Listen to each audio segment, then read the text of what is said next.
Welcome back, another episode. Today's topic isn't essentially the word of the day, it's the topic of the day. And the topic of the day is back on the saddle. Now, if you remember Gameplan talked about when you have to come up with your own strategy to solve a problem. And Playbook was when you actually have a set of plays to approach or address a problem, but you need both in the cases that a playbook isn't enough. So today we get to take a trip to the utility closet in the basement. All right, so in the utility closet in the basement, we have something called let me see if I get a close picture for you. A Whole House Humidifier. Now what it essentially does is during the cold days, especially when it's cold outside, what happens is the humidity within your house can drop. Now when it drops, your skin actually gets dry.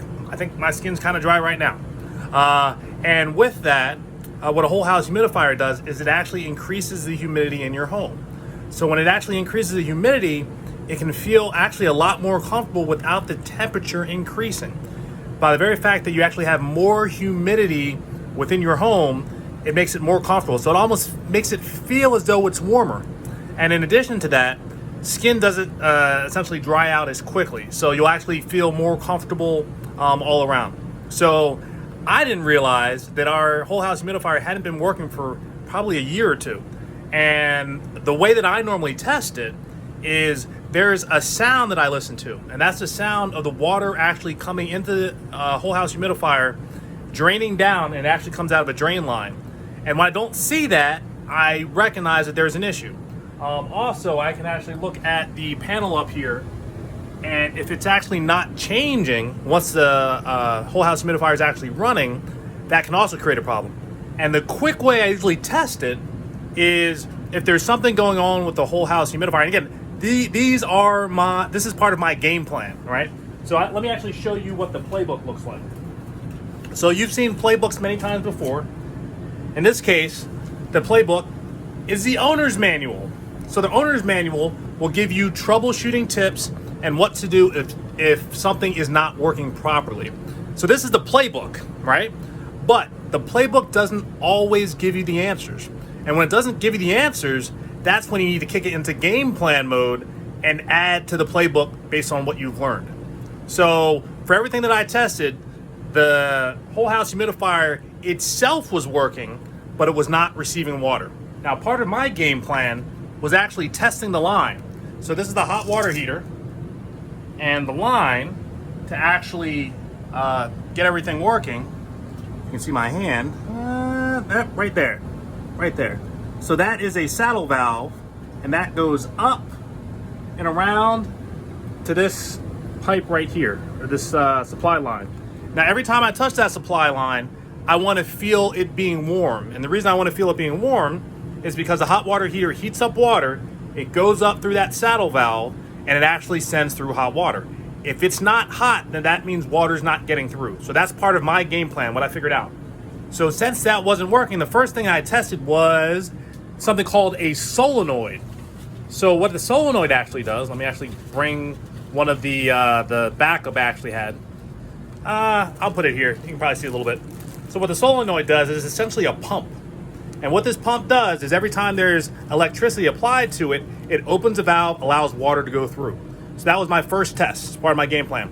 Does the solenoid allow water through? Usually I heard a clicking sound, but I wasn't sure if water was actually getting through. And if water's not getting through, it's like having a stop valve and no water can flow through, which meant that the supply line was cold, right? So I tested this. It turns out it was dirty, cleaned it out, actually had a spare one, so I replaced that.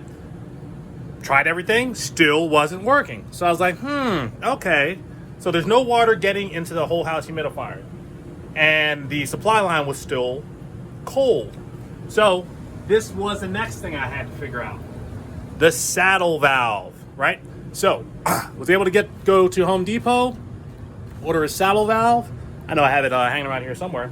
But what the saddle valve actually does is it puts a little hole into a pipe. Sort of just grabs that pipe with a collar and it puts a little hole into the pipe with a needle. And when that needle actually pierces the pipe and gets pulled back, it allows water to come through, and then it goes up through the saddle valve through the supply line.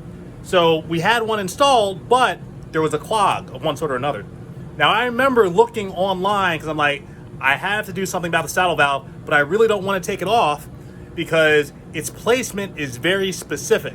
So if you take a saddle valve off and put another one in, if you don't put it in exactly the same spot, the odds of getting leaks are very, very high. I did not want that. And one of the videos that I saw on YouTube essentially had a gentleman take off the old saddle valve and put a new one on. But I didn't want to have to do it that way. So part of my game plan and part of my strategy was to see how the saddle valve actually worked. So there were a total of three access points to the saddle valve. The first is actually from the main line. It actually goes into the saddle valve. The second is the pin that actually goes into the pipe. There's actually a separate hole or separate access piece for the pin to get screwed in there. And that's where you actually see this right here. So this is the part that connects to the main. This is the part that actually pierces that line. And this is the saddle, this is the supply itself that actually goes to the whole house humidifier. So fortunately, for me actually taking apart and dissecting what I actually had, I was able to determine that it's just a matter of making sure all the lines are clear. I don't actually have to take the saddle valve off. I was actually able to unscrew the pin, and when I actually did unscrew the pin, after I shut all the water off, of course, there was water flowing through it. So I knew there wasn't a clog there, right? So what I did, instead of actually replacing the entire saddle valve, is I just took out pieces. That way I didn't have to do as much work. So when I actually replaced that pin and I put that in the side, I put the new pin in. I took the old pin out, put the new pin in. All right, so I knew water was flowing through, but it still wasn't going through the supply at the top. So then when I actually turned off the water again, unscrewed the supply at the top, there was still no water coming out. So I was like, why is that? And again, I installed this a while back, but I don't always remember everything, so I had to refer back to my notes.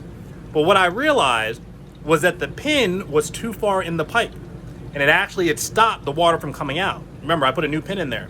So as soon as I started loosening it, I saw water start coming out where the supply would have been connected. And then I had my answer. So once I actually reconnected everything back up, tightened that up, then I turned the water back on, made sure there weren't any leaks, and then I turned on the humidifier and I slowly opened that pin. And I could actually hear it. As more water started flowing to the whole house humidifier, everything started working. And I actually saw the humidistat, this is what this is actually called, the humidistat. I saw that actually raising its value. And then I also heard and saw the water come out of the drain line, right? So the important piece here was that I had to come up with a strategy. I had done it some while before. I refer back to some of my old notes, but there was something that was a troubleshooting issue that was not in the playbook. So when something's not in the playbook, that means you have to come up with a strategy of your own. And then once you figure that stuff out, you document it, and then you have a new playbook, a playbook with all the plays and everything in which you executed in order to have success. So that's now my new playbook, and I had to get there through a game plan. So I wanted to show you an example today of how to do that with plumbing, I guess in this case, or a home repair project. But game plans, very, very important. They are your strategies. They are the strategies you have to use when there's not a play in the playbook available. You have to come up with something on your own. Don't be afraid to do that. This project I was dreading because I thought I had to take the saddle valve off. But once I actually started and I realized what I could do, the process became easier. And then once I actually solved it, I was like, whew, that was a lot easier than I thought it would be. But again, I had to actually do it. And again, that was the reason that it slowed me down. So if you feel as though you have to procrastinate with something, just get started, just get moving, and odds are you're gonna find your way through whatever challenges you have. So I hope you enjoyed this clip today. I know I enjoy having a working whole house humidifier.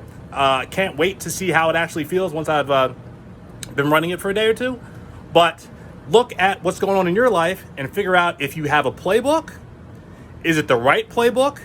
And what are you gonna do as far as your game plan in order to have that playbook work for you, as well as have everything that you're actually doing work towards your future. So hope to catch you on the next clip.